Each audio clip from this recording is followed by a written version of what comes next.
أعوذ بالله من الشيطان الرجيم. بسم الله الرحمن الرحيم.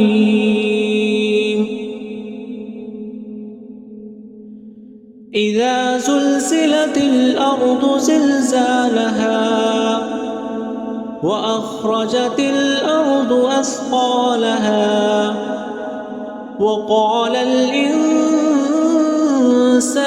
ما لها يومئذ تحدث أخبارها بأن ربك أوحى لها يومئذ يصدر الناس أشتاتا ليروا أعمالهم فمن يعمل مثقال ذرة خيرا يره ومن يعمل مثقال ذرة شرا